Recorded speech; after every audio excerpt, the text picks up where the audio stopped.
ವಿದ್ಯಾರ್ಥಿಗಳೇ, ನಿಮಗೆಲ್ಲ ತುಂಬ ಹೃದಯದ ಸ್ವಾಗತಗಳು. ನಾನು ನಿಮ್ಮ ಕನ್ನಡ ಭಾಷಾ ಶಿಕ್ಷಕ ವೆಂಕಟೇಶ್ ಬೋವಿ. ನಾವಿವತ್ತು ಮೊದಲ ಪದ್ಯ ಅನ್ವೇಷಣೆ ಪದ್ಯವನ್ನು ಅಭ್ಯಾಸ ಮಾಡೋಣ. ಮೊದಲು ಆ ಅನ್ವೇಷಣೆ ಪದ್ಯವನ್ನು ಬರೆದ ಕವಿಯ ಬಗ್ಗೆ ಒಂದು ಸ್ವಲ್ಪ ಸಂಕ್ಷಿಪ್ತವಾಗಿ ತಿಳಿದುಕೊಳ್ಳೋಣ. ಅನ್ವೇಷಣೆ ಪದ್ಯವನ್ನು ಬರೆದಂಥ ಕವಿಗಳು ಡಾಕ್ಟರ್ GS ಶಿವರುದ್ರಪ್ಪನವರು. ಅವರು ಹುಟ್ಟಿರೋದು 1926ರಲ್ಲಿ ಶಿವಮೊಗ್ಗ ಜಿಲ್ಲೆಯ ಶಿಕಾರಿಪುರ ತಾಲೂಕಿನ ಈಸೂರು ಎನ್ನುವ ಗ್ರಾಮದಲ್ಲಿ.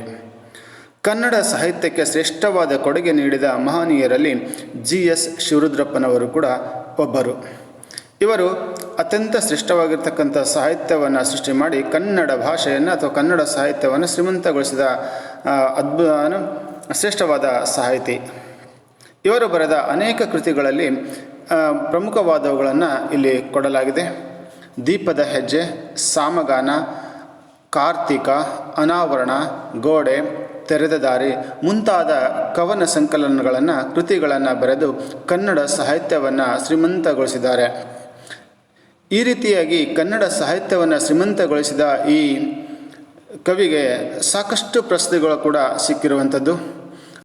ಪ್ರಮುಖವಾದವುಗಳು ಅನ್ನೋದಾದರೆ ಕೇಂದ್ರ ಸಾಹಿತ್ಯ ಅಕಾಡೆಮಿ ಪ್ರಶಸ್ತಿ, ಪಂಪ ಪ್ರಶಸ್ತಿ, ನೃಪತುಂಗ ಪ್ರಶಸ್ತಿ, ರಾಷ್ಟ್ರಕವಿ ಪ್ರಶಸ್ತಿ ಮುಂತಾದವುಗಳು. ಹೀಗೆ ಹಲವಾರು ವಿಶ್ವವಿದ್ಯಾನಿಲಯಗಳು ಕೂಡ ಇವರಿಗೆ ಗೌರವಿಸಿದ್ದಾವೆ. ಜೊತೆಗೆ ಕನ್ನಡ ಸಾಹಿತ್ಯದಲ್ಲಿ ರಾಷ್ಟ್ರಕವಿ ಪ್ರಶಸ್ತಿಯನ್ನು ಪಡೆದ 3ನೆಯ ಶ್ರೇಷ್ಠ ಸಾಹಿತಿ ಇವರಾಗಿದ್ದಾರೆ. ಇಂತಹ ಶ್ರೇಷ್ಠ ಸಾಧನೆಗೈದ ಸಾಹಿತ್ಯಕ್ಕೆ ಕೃಷಿ ಮಾಡಿದ GS ಶಿವರುದ್ರಪ್ಪನವರು ಅಗಲಿರೋದು ಅಂದರೆ ನಿಧನರಾಗಿರೋದು 2013ರಂದು.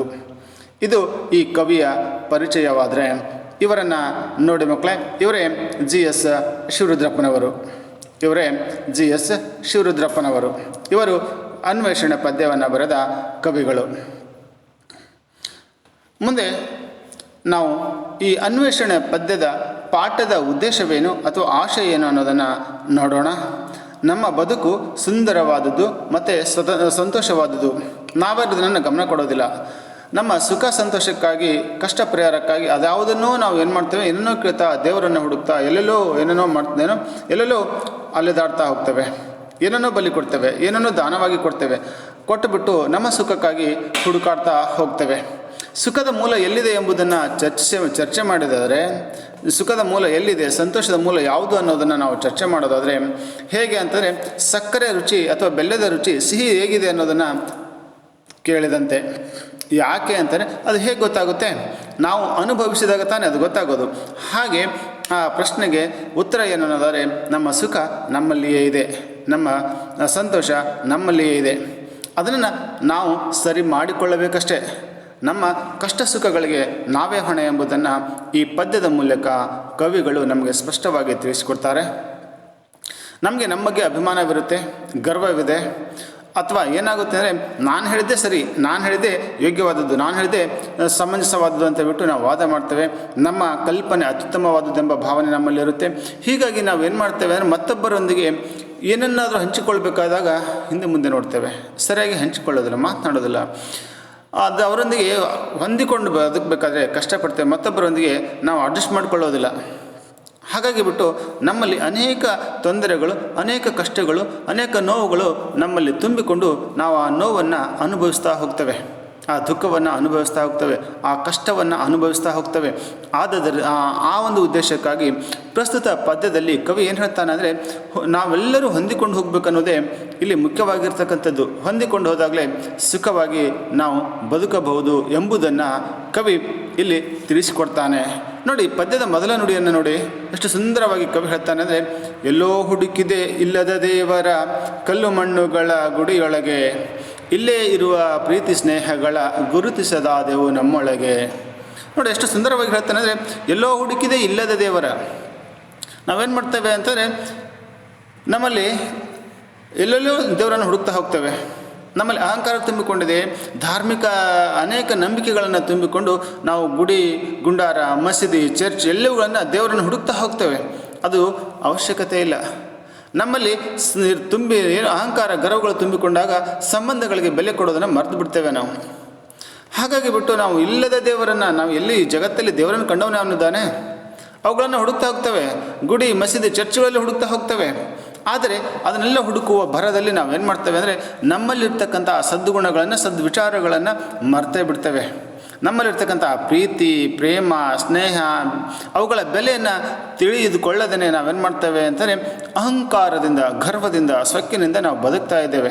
ಅದಕ್ಕಾಗಿ ಬಿಟ್ಟು ಇಲ್ಲಿ ಕವಿ ಹೇಳ್ತಾನೆ, ಅವೆಲ್ಲವನ್ನು ಬಿಟ್ಬಿಟ್ಟು, ಆ ಅಹಂಕಾರ, ಗರ್ವ, ಸೊಕ್ಕನ್ನು ಬಿಟ್ಬಿಟ್ಟು ಒಂದು ಸ್ನೇಹದಿಂದ ಬಾಳಬೇಕು, ಪ್ರೀತಿಯಿಂದ ಬಾಳಬೇಕು, ಪ್ರೇಮದಿಂದ ಬಾಳಬೇಕು, ಬದುಕನ್ನು ಕಟ್ಟಿಕೊಳ್ಳಬೇಕು ಎಂಬುದನ್ನು ಇಲ್ಲಿ ಈ ಪದ್ಯದಲ್ಲಿ ಕವಿ ಹೇಳುವಂಥದ್ದನ್ನು ನಾವು ನೋಡ್ತೇವೆ ಮಕ್ಕಳೇ. ಮುಂದಿನ ನುಡಿಯಲ್ಲಿ ನೋಡಿ ಅಂಥ ಸುಂದರವಾಗಿರ್ತಕ್ಕಂಥದ್ದನ್ನು ಹೇಳ್ತಾನೆ ಕವಿ. ಅಂದರೆ ಇಲ್ಲಿ ನೋಡಿ, ಇಲ್ಲದ ದೇವರ, ಯಾರೋ ನೋಡಿದೇವನ ದೇವರನ್ನು, ಅವುಗಳಿಗೆ ಸಂಬಂಧಪಟ್ಟಂಥ ಚಿತ್ರವನ್ನು ನಾವು ಗಮನಿಸಿದಾಗ ನೋಡಿ, ಗುಡಿಗಳನ್ನು ಹುಡುಕ್ತೇವೆ, ಜೊತೆಗೆ ಏನೆಲ್ಲ ಗುಡಿ ಗುಂಡಾರಗಳನ್ನು ಹುಡುಕ್ತಾ ಹೋಗ್ತೇವೆ, ಚರ್ಚ್ ಮಸೀದಿಗಳನ್ನು ಹುಡುಕ್ತಾ ಹೋಗ್ತವೆ. ಅದಕ್ಕಾಗಿ ಹೇಳ್ತಾನೆ ನೋಡಿ ಮುಂದಿನ ನೋಡಲಿ, ಎಲ್ಲಿದೆ ನಂದನ, ಎಲ್ಲಿದೆ ಬಂಧನ, ಎಲ್ಲ ಇವೆ ಈ ನಮ್ಮೊಳಗೆ, ಒಳಗಿನ ತಿಳಿಯನು ಕಲಕದೆ ಇದ್ದರೆ ಅಮೃತದ ಸವಿದೆ ನಾಲಗೆಗೆ. ನೋಡಿ, ನಂದನ ಅಂದರೆ ಸಂತೋಷ. ಎಲ್ಲಿದೆ ಸಂತೋಷ, ಎಲ್ಲಿದೆ ದುಃಖ, ಈ ಎಲ್ಲವೂ ಎಲ್ಲಿದೆ ಅನ್ನೋದಾದರೆ ನಮ್ಮೊಳಗೆ ಇದ್ದಾವೆ. ನಾವು ಅನುಭವಿಸುತ್ತಿರುವ ಸುಖ, ಸಂತೋಷ, ನೋವು, ನಲಿವು ಎಲ್ಲವೂ ಏನಿದ್ದಾವೆ ನಮ್ಮೊಳಗೇ ಇದ್ದಾವೆ. ಅವುಗಳನ್ನು ಸೃಷ್ಟಿ ಮಾಡಿಕೊಳ್ಳುವವರು ಯಾರು ಅಂದರೆ ನಾವೇ. ಅವುಗಳನ್ನು ಸೃಷ್ಟಿ ಮಾಡಿಕೊಳ್ಳುವವರು ನಾವೇ. ಅವು ನಮ್ಮ ಭಾವನೆಯಲ್ಲಿವೆ. ಹಾಗಾಗಿ ಬಿಟ್ಟು ಅವುಗಳನ್ನು ಹೇಳ್ತಾ ನಿರ್ಮಲವಾದ ಮನಸ್ಸಿನಿಂದ ಕರುಣೆ, ಸಹಾಯ, ಪರೋಪಕಾರ ಮುಂತಾದ ಗುಣಗಳನ್ನು ರೂಢಿಸಿಕೊಂಡು, ಅಂದರೆ ಒಂದು ಸದ್ಗುಣಗಳನ್ನು, ಸದ್ವಿಚಾರಗಳನ್ನು, ಸಚ್ಚಿಂತನೆಗಳನ್ನು ನಮ್ಮಲ್ಲಿ ತುಂಬಿಕೊಂಡಾಗ ಏನಾಗುತ್ತೆ ಅಂದರೆ ನಮಗೆ ಸುಖವಾದ ಜೀವನ, ಅಮೃತದ ಸವಿದೆ ನಾಲಿಗೆಗೆ. ಅಂದರೆ ಸುಖವಾದ ಜೀವನ ನಮ್ಮ ಬದುಕಲ್ಲಿ ಇದೆ. ಅದನ್ನು ಅನುಭವಿಸಬೇಕಷ್ಟೇ. ಆ ಒಂದು ಧರ್ಮಗುಣಗಳನ್ನು, ಒಂದು ಸದ್ಗುಣಗಳನ್ನು, ಸದ್ವಿಚಾರಗಳನ್ನು ನಾವು ತುಂಬಿಕೊಳ್ಬೇಕಾಗುತ್ತೆ. ಹಾಗಾಗಿ ಬಿಟ್ಟು ಹೇಳ್ತಾನೆ, ಎಲ್ಲಿದೆ ನಂದನ, ಎಲ್ಲಿದೆ ಬಂಧನ, ಎಲ್ಲ ಇವೆ ಈ ನಮ್ಮೊಳಗೆ, ಒಳಗಿನ ತಿಳಿಯನು ಕಲಕದೆ ಇದ್ದರೆ ಅಮೃತದ ಸವಿ ಇದೆ ನಾಲಿಗೆಗೆ. ಒಳಗೆ ನಮ್ಮಲ್ಲಿರ್ತಕ್ಕಂಥ ಈ ಸದ್ಗುಣಗಳನ್ನು ನಾವು ಕಲಕದೆ ಹೋದರೆ, ಅವುಗಳನ್ನು ಹೊರ ತರದೆ ಹೋದರೆ, ಅವುಗಳನ್ನು ಹೊರ ಹಾಕದೆ ಹೋದರೆ ನಾವೆಲ್ಲ ಕೆಟ್ಟ ಜೀವನವನ್ನು ಮಾಡಬೇಕಾಗುತ್ತೆ.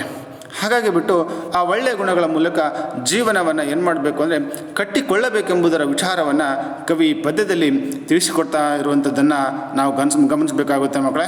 ಮುಂದೆ ನೋಡಿ, ಸಂಬಂಧಗಳು ಏನಂದರೆ ಅಷ್ಟು ಸುಲಭವಾಗಿ ಮರೆಯಲು ಸಾಧ್ಯವಿಲ್ಲ. ನೋಡಿ, ಈ ಎಲ್ಲ ನಮ್ಮದು ಪ್ರಜಾಪ್ರಭುತ್ವವಾಗಿರ್ತಕ್ಕಂಥ ದೇಶ. ಇಲ್ಲಿ ಎಲ್ಲರೂ ಕೂಡಿಕೊಂಡು ಬಾಳಬೇಕಾಗುತ್ತೆ. ದ್ವೇಷ, ಅಸೂಯೆಗಳನ್ನು ತುಂಬಿಕೊಂಡಾಗ ನಮ್ಮ ಜೀವನ ಸಾರ್ಥಕವಾಗೋದಿಲ್ಲ. ಅದಕ್ಕಾಗಿ ಬಿಟ್ಟು ಈ ಪ್ರೀತಿ, ಗೆಳೆತನ ಎಲ್ಲವನ್ನು ತುಂಬಿಕೊಂಡು ನಾವು ಬದುಕಬೇಕಾಗುತ್ತೆ ಅನ್ನೋದನ್ನು ಹೇಳ್ತಾನೆ. ಜೊತೆಗೆ ನೋಡಿ, ಎಲ್ಲ ಕೊನೆಯ ಪದ್ಯದಲ್ಲಿ ಹೇಳ್ತಾನೆ, ಹತ್ತಿರವಿದ್ದು ದೂರ ನಿಲ್ಲುವೆವು ನಮ್ಮ ಅಹಮ್ಮಿನ ಕೋಟೆಯಲ್ಲಿ, ಎಷ್ಟು ಕಷ್ಟವೋ ಹೊಂದಿಕೆ ಎಂಬುದು ಈ 4 ದಿನದ ಬದುಕಿನಲ್ಲಿ. ನೋಡಿ, ನಾವೇನಿದ್ದೇವೆ, ನಾವೆಲ್ಲ ಮನುಷ್ಯರು, ಪ್ರಾಣಿಗಳೆಲ್ಲ ಏನೇನೋ ಮಾಡಿಬಿಟ್ಟು ದೂರ ಕಚ್ಚಾಡಿ ಹೊಡೆದಾಡಿಬಿಟ್ಟು ಸರಿಯೋದಕ್ಕೆ. ನಾವು ಮನುಷ್ಯರು, ನಮ್ಮಲ್ಲಿ ಏನಿದೆ ಅಂದರೆ ಎಲ್ಲವೂ ಗುಣಗಳಿದ್ದಾವೆ, ಸದ್ಗುಣಗಳಿದ್ದಾವೆ, ದುರ್ಗುಣಗಳಿದ್ದಾವೆ. ಅದಕ್ಕಾಗಿ ಬಿಟ್ಟು ಆ ಸದ್ವಿಚಾರ, ಸಚ್ಚಿಂತನೆಗಳನ್ನು ನಮ್ಮಲ್ಲಿ ತುಂಬಿಕೊಂಡು ನಾವೇನಿದ್ದೇವೆ ಮನುಷ್ಯರು ಹತ್ತಿರವಿರಬೇಕಾಗಿದೆ. ನಾವು ಸಂಬಂಧಗಳನ್ನು ಉಳಿಸ್ಕೊಳ್ಬೇಕಾಗಿದೆ, ಸಂಬಂಧಗಳನ್ನು ಬೆಳೆಸ್ಕೊಳ್ಬೇಕಾಗಿದೆ. ಅವುದರಲ್ಲಿ ನಾವೇನು ಮಾಡ್ತಾ ಇದ್ದೇವೆ ಅಂದರೆ ಅಹಂಕಾರ ನಮ್ಮಲ್ಲಿ ತುಂಬಿಕೊಂಡು ಬಿಟ್ಟಿದೆ. ಆ ದುರ್ಗುಣಗಳು ನಮ್ಮಲ್ಲಿ ತುಂಬ್ಕೊಂಡು ಬಿಟ್ಟಿದ್ದಾವೆ. ಆ ದುಷ್ಟಗುಣಗಳು, ಆ ಸೊಕ್ಕು, ಗರ್ವ, ಅಹಂಕಾರ ನಮ್ಮಲ್ಲಿ ತುಂಬ್ಕೊಂಡ್ಬಿಟ್ಟು ಏನಾಗ್ತಾ ಇದ್ದಾರೆ, ಒಬ್ಬರನ್ನೊಬ್ಬರು ಮಾತನಾಡಿಸ್ತಾ ಇಲ್ಲ, ಸಂಬಂಧಗಳನ್ನು ಉಳಿಸ್ಕೊಳ್ತಾ ಇಲ್ಲ. ಅದಕ್ಕಾಗಿ ಬಿಟ್ಟು ಹೇಳ್ತಾನೆ, ಹತ್ತಿರವಿದ್ದು ದೂರ ನಿಲ್ಲುವೆವು ಯಾವುದರಲ್ಲಿ ಅಂದರೆ ನಮ್ಮ ಅಹಂಕಾರದ ಕೋಟೆಯಲ್ಲಿ. ನಮ್ಮ ಅಹಂಕಾರವನ್ನು ತುಂಬಿಕೊಂಡಂಥ ಆ ಕೋಟೆ ಕಟ್ಕೊಂಡ್ಬಿಟ್ಟಿದೆ. ನಮ್ಮ ಸುತ್ತ ನಾವು ಒಂದು ಗೋಡೆಯನ್ನು ಕಟ್ಕೊಂಡ್ಬಿಟ್ಟಿದ್ದೇವೆ. ಆ ಗೋಡೆಯಲ್ಲಿ ನಾವು ಬದುಕ್ತಾ ಇದ್ದೇವೆ.